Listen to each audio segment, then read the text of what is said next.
Hey, good morning. It's Dr. James. I hope you're off to a beautiful start today. It's awesome to lay eyes on you. Thank you for your time and thank you for your energy. And this morning, I want to share something with you that is absolutely intended to do one thing: alter your mind.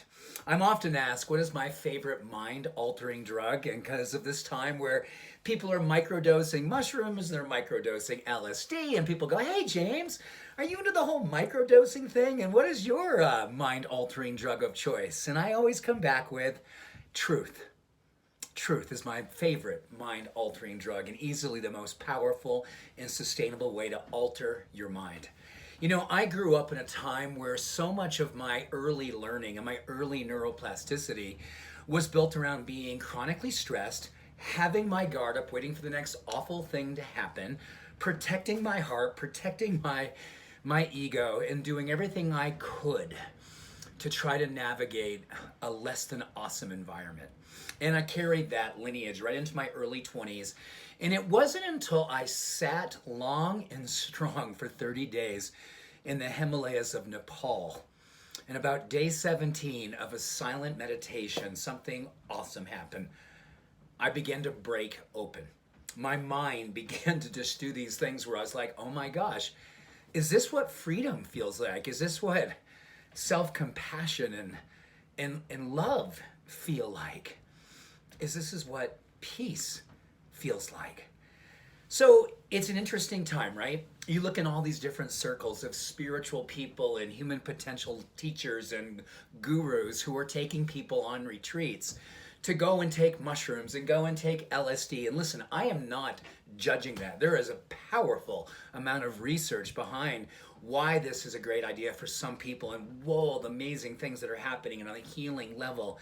But given my history, given some of the things I did back in those early years, I've really come to know that there's so many other ways that, for me, seem more appropriate. And sobriety is one of them, and being absolutely present and awake to doing my work every single day. And you know, it's interesting, right? Because it's not that sexy, right, to be on the plateau. You know, there's a lot of sexiness when you go, woo, I just had this amazing weekend and I did this and I did that and I saw this and I saw that and wow, that was amazing.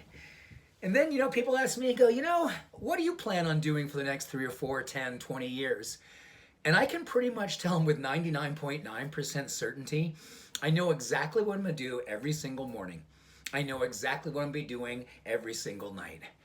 I'm going to wake up every single morning, I'm going to say a mantra.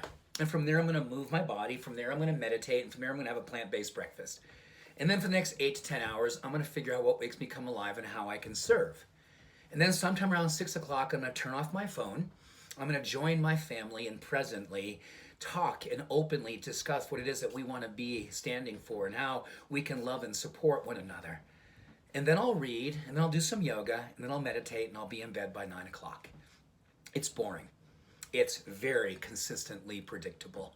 It's like living on a plateau where pretty much all the things that you want to be standing for are kind of placed in, but you really give yourself potential in the middle to create and curate what you'd love to. And you have the fortitude and you have the confidence, the creativity, and the spiritual awareness to recognize when your wheels are coming off and when you're not living up to your potential. So, my favorite drug that is absolutely mind-altering, heart-opening, ego-destroying, spiritually awakening is living the truth. And whatever it is that your path is on, microdosing, macrodosing, simply doing the work, and I pray for you that it delivers you to the type of peace and purpose that you came here to express. Because your peace and purpose is a contagious form of social activism. And that is the greatest work of a spiritual warrior. Be a visual demonstration of a possibility. Let your ministry be possibility. Be so beautiful that the entire world can't take its eyes off from you. I love you and I believe in you. Have an awesome time being you. Bye for now.